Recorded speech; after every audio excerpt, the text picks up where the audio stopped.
Warren Buffett कौन है और उन्होंने क्या अचीव किया है, ये मुझे आप लोगों को बताने की जरूरत नहीं है, ये आप जा करके गूगल पे स्टडी कर सकते हैं। लेकिन आज हम क्या करने वाले हैं, आज हम उनकी जो कुछ कोटेशंस हैं उसके थ्रू उनकी थॉट प्रोसेस को डीपली समझने की कोशिश करेंगे कि वो किस तरीके से सोचते हैं। तो उनका पहला कोट है, the stock market is a device for transferring money from the impatient to the patient. इस कोट को अगर हमको डीपली समझना है तो इन्हीं का एक और कोट है, उसको भी हमको समझना होगा। That quote is, be fearful when others are greedy and greedy when others are fearful. कि जब लोग बहुत ज्यादा लालची हुए पड़े हों तब डरो, और जब सब डर रहे हैं मार्केट में तब थोड़ा थोड़ा लालची होना शुरू हो जाओ। तो अगर इस कॉन्टेक्स्ट में आप समझोगे तो अब आपको यह कोट एक्चुअल में समझ आएगा। The stock market is a device. Stock market को बिल्कुल इस तरीके से देखो कि ये एक डिवाइस के जैसा है, जिसमें से जो पैसा है वो ट्रांसफर होता है किसके पास से किसके पास में। जो लोग इम्पेशेंट हैं उनकी जेब में से पैसा निकल करके उन लोगों की जेब में चला जाता है जिन लोगों में पेशेंस है। इनफैक्ट स्टॉक मार्केट में सबसे बड़ी जो क्वालिटी है दैट इज पेशेंस। अगर आपके अंदर पेशेंस नहीं है तो स्टॉक मार्केट से जितना हो सके उतना दूर रहिए।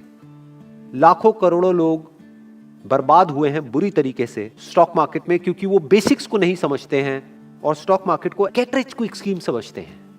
मतलब कि अगर आप ध्यान से उनकी साइकी को समझने की कोशिश करोगे तो वो स्पेक्युलेटर्स हैं। वॉरेन बफेट एक इन्वेस्टर है और हमको इन दोनों के बीच के डिफरेंस को समझना होगा।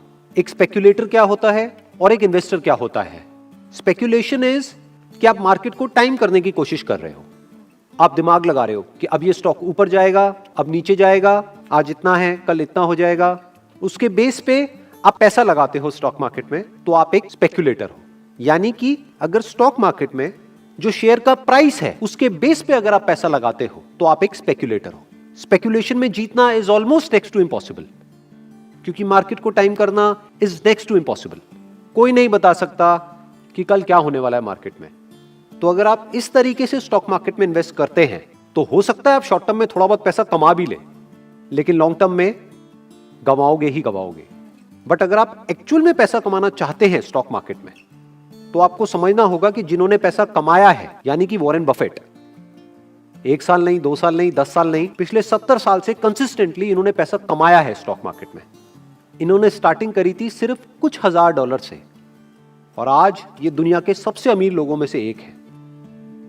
तो ये भी पॉसिबल है स्टॉक मार्केट में। और ऐसे भी बहुत सारे एग्जांपल्स हैं जिन्होंने अपना सब कुछ गंवा दिया है स्टॉक मार्केट में। और स्पेक्युलेटर में और इन्वेस्टर में सबसे बड़ा फर्क क्या होता है, जो स्पेक्युलेटर्स होते हैं वो अपने इमोशंस के अकॉर्डिंग चलते हैं। 2 इमोशंस चलते हैं मार्केट में, एक है ग्रीड, एक है फियर।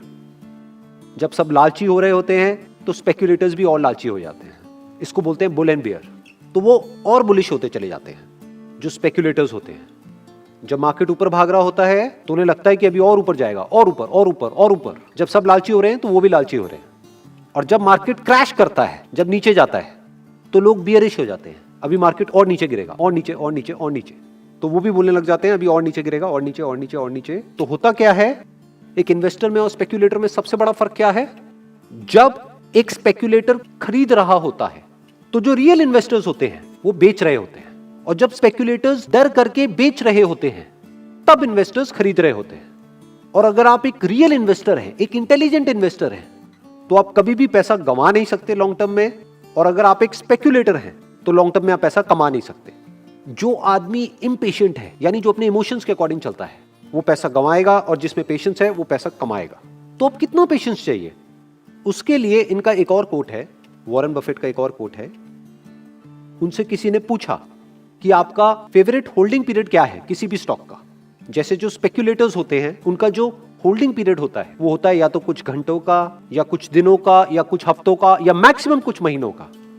उनसे बोलो कि आज ये ले लो और 10 साल बाद ये होगा, कहेंगे 10 साल किसने देखा है। तो उनका जो होल्डिंग पीरियड होता है स्पेक्युलेटर्स का वो बहुत ही कम होता है। तो इनसे पूछा किसी ने, आपका होल्डिंग पीरियड क्या है, आपके हिसाब से कितने टाइम तक एक शेयर को होल्ड करना चाहिए। तो उन्होंने जवाब दिया, वॉरेन बफेट ने, my favourite holding period is forever, मतलब हमेशा के लिए। इतना पेशेंस चाहिए अगर आप स्टॉक मार्केट में एक्चुअल में इन्वेस्ट करना चाहते हैं और एक्चुअल में पैसा कमाना चाहते हैं। तो अब अगर आपको वॉरेन बफेट की जो सक्सेस है, जो मैसिव सक्सेस उन्होंने अचीव करी है, उसके सीक्रेट को समझना है, तो आपको समझना होगा कि इनकी जो स्ट्रैटेजी है उसकी फाउंडेशन क्या है। वो है ये बुक जो मेरे हाथ में है। इस बुक का नाम है the intelligent investor by Benjamin Graham. ये उनके गुरु हैं, आप कह सकते हैं। क्यों? क्योंकि अगर इस बुक को आप पढ़ते हैं तो इसका जो प्रीफेस है वो वॉरेन बफेट ने लिखा है। और वो क्या बोलते हैं इसमें? I read the first edition of this book in 1950 when I was 19। तब वो 19 साल के थे। I thought then that it was by far the best book about investing ever written. और आगे कहते हैं I still think it is. आज भी वो यही सोचते हैं, इतना कुछ अचीव करने के बाद भी, कि स्टॉक मार्केट इन्वेस्टिंग की जो बेस्ट बुक है वो ये है। तो अगर आप सिंसियरली स्टॉक मार्केट में पैसा कमाने का सोच रहे हैं या स्टॉक मार्केट में एंटर कर रहे हैं तो ये बुक आपको पढ़नी ही होगी। अगर आप पूरी बुक नहीं भी पढ़ते तो इसमें 2 चैप्टर्स हैं जो वॉरेन बफेट ने खुद स्ट्रांगली रिकमेंड करे हुए हैं। वो 2 चैप्टर्स आप पढ़िए तो आप कह सकते हैं कि इस पूरी बुक का जो क्रक्स है वो 2 चैप्टर्स के अंदर है। That is chapter number 8 and chapter number 20। इस बुक में से कुछ पॉइंट्स हैं जो मैं अभी यहां पर टच करूंगा, जिससे कि हम ये डिफरेंस को समझ पाएं कि एक स्पेक्यूलेटर में और इन्वेस्टर में क्या डिफरेंस होता है। इसमें कहा जा रहा है, a stock is not just a टिकर सिंबल और electronic blip, it is an ownership interest in an actual business with N underlying value that does not depend on its share price. ये इस पूरी की पूरी बुक का essence है, ये इस इन्वेस्टमेंट फिलॉसफी का एसेंस है, क्रक्स है। जो वॉरेन बफेट ने कहा कि मैं हमेशा के लिए एक बिजनेस को होल्ड करना चाहता हूं, उसका मतलब क्या है? एक इन्वेस्टर कैसे सोचता है कि मैं मालिक बन गया हूं उस कंपनी में, उस कंपनी का शेयर खरीद करके। ये सिर्फ बोल करके आपको खुश करने के लिए नहीं है, ये फैक्ट है। मालिक कौन होता है? एक शेयर होल्डर। और उस कंपनी के जो डायरेक्टर्स हैं वो एक्चुअल में उस कंपनी के एम्प्लॉइज हैं जो काम कर रहे हैं आपके लिए। किसके लिए? मालिक के लिए। मालिक कौन है? जो शेयर होल्डर है। वो जो काम कर रहे हैं उनको तो सैलरी मिल रही है, बट प्रॉफिट किसको मिलता है? शेयर होल्डर को मिलता है। तो शेयर खरीदने का मतलब क्या? मालिक बनना एक बिजनेस के अंदर, एक बिजनेस को ओन करना। अगर ऐसी थिंकिंग आपकी है तो आप एक इन्वेस्टर हो। स्टॉक मार्केट सिर्फ ये नहीं है कि प्राइस ऊपर नीचे हो रहा है। इनफैक्ट प्राइस का उस बिजनेस से इन मेजॉरिटी ऑफ द केसेस दूर दूर तक कोई कनेक्शन ही नहीं होता है। हो सकता है बिजनेस की वैल्यू बहुत ज्यादा हो लेकिन प्राइस बिल्कुल ही टूट गया हो, बिकॉज कि अभी इमोशंस ठीक नहीं है लोगों के उस बिजनेस को लेकर के, या कोई नेगेटिव न्यूज आ गई है। दूसरी तरफ से यह भी हो सकता है कि बिजनेस में बिल्कुल भी दम ना हो, बिल्कुल बेकार बिजनेस हो, लेकिन जो उसका प्राइस है, शेयर का प्राइस है, वो बहुत ही ऊपर हो। तो जो इन्वेस्टर होता है उसका कनेक्शन मेनली इससे होता है कि बिजनेस में कितना दम है, कि अगर वो बिजनेस स्टॉक मार्केट में लिस्टेड नहीं भी होता और मेरे को वो बिजनेस खरीदना होता तो मैं कितना पैसा देता उस बिजनेस को खरीदने के लिए। वो पहले ये वैल्यू कैलकुलेट करता है, फिर उसके अकॉर्डिंग देखता है कि जो प्राइस मैं पे कर रहा हूं वो उस वैल्यू से कम है या ज्यादा है। अगर कम है तो बहुत ही बढ़िया है, इसका मतलब सोना हमको पीतल के भाव में मिल रहा है, और अगर ज्यादा है तो इसका मतलब पीतल हमको सोने के भाव में मिल रहा है। बिल्कुल मत खरीदना, चाहे पूरी दुनिया खरीद रही है। इस कॉन्सेप्ट को इन्होंने कहा है मार्जिन ऑफ सेफ्टी। चैप्टर 20 पूरा इसी के बारे में है कि हमारे जो इन्वेस्टमेंट डिसीजंस हैं वो गलत भी हो सकते हैं, तो एक मार्जिन ऑफ सेफ्टी होना चाहिए। यानी कि जो बिजनेस की एक्चुअल वैल्यू है, अगर आपने उतने में या उससे कम में खरीदा है तो आप सेफ हो, बट अगर उससे बहुत ज्यादा महंगे में आपने खरीद लिया है तो आप अनसेफ हो। कभी भी वो प्राइस क्रैश कर सकता है।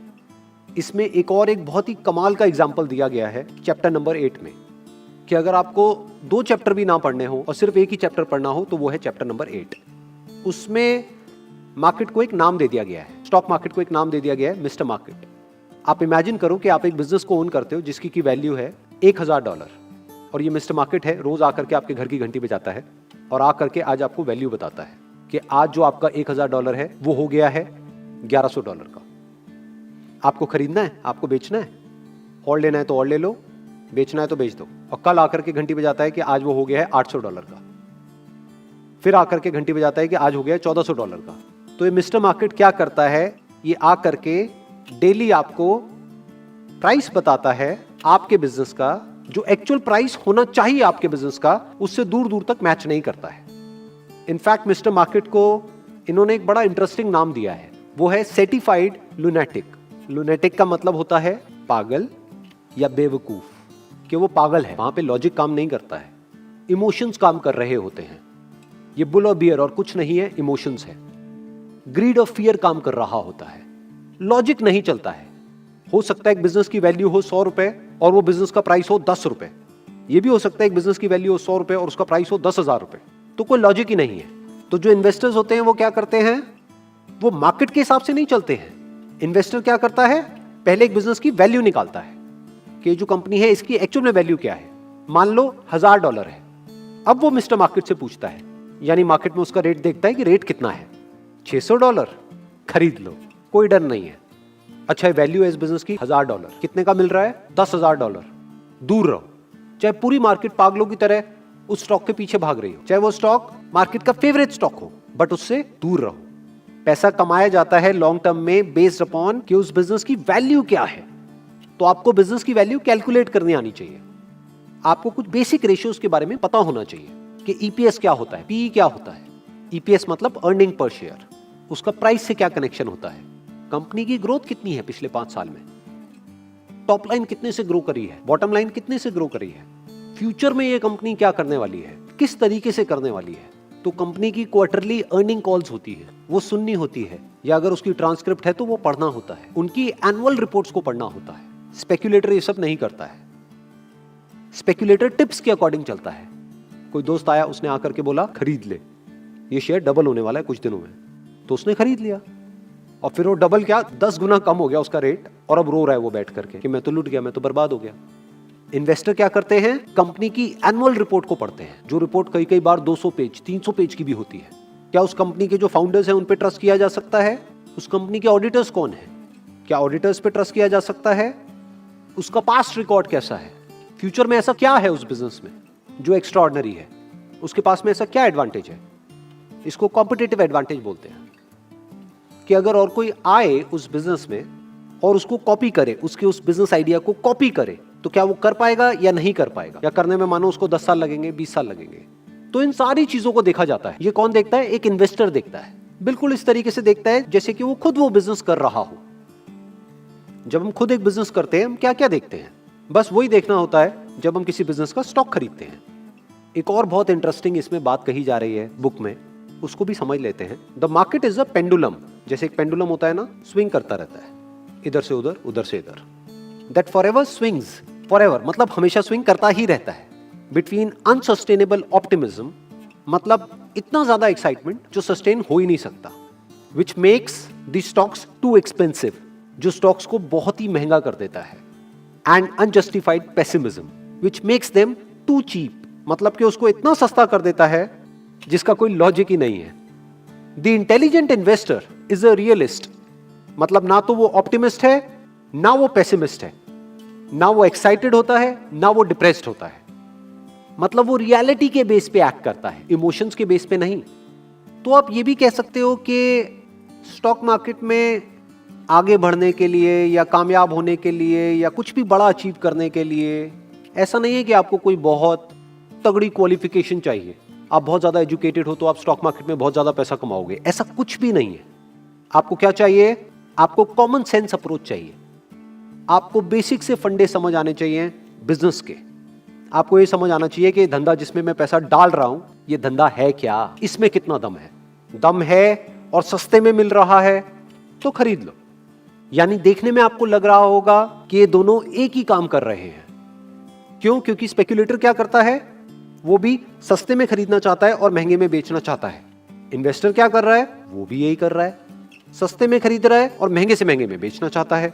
दोनों एक ही काम कर रहे हैं अगर ऊपर ऊपर लेवल से आप देखोगे तो। बट दोनों की स्ट्रैटेजी को अगर आप ध्यान से समझोगे, जो स्पेक्यूलेटर्स हैं उनका सेंटर पॉइंट क्या है, स्टॉक का प्राइस, और उसको कौन भगा रहा है, उसके इमोशंस। इन्वेस्टर में क्या डिफरेंस है, उसकी इन्वेस्टमेंट स्ट्रैटेजी का सेंटर पॉइंट क्या है, बिजनेस की वैल्यू, स्टॉक की वैल्यू नहीं, क्योंकि स्टॉक की कोई वैल्यू नहीं होती, स्टॉक का प्राइस होता है, शेयर का प्राइस होता है, वैल्यू बिजनेस की होती है। तो अब चॉइस आपके हाथ में है कि आप स्टॉक मार्केट में स्पेक्यूलेशन करना चाहते हो या इन्वेस्टमेंट करना चाहते हो। अगर स्पेक्यूलेशन करना चाहते हो तो इस बुक की कोई जरूरत नहीं है, वॉरेन बफेट को समझने की कोई जरूरत नहीं है, इन सारी बातों की कोई जरूरत नहीं है जो भी आज मैंने करी है। लेकिन अगर इन्वेस्टमेंट करना चाहते हो तो आपको ये जो बुक है द इंटेलिजेंट इन्वेस्टर, इसको पढ़ना ही होगा, इसको समझना ही होगा। और अगर पूरी बुक को नहीं भी पढ़ सकते तो चैप्टर 8 एंड चैप्टर 20 याद रखना। Wish you all the best. Thank you so much.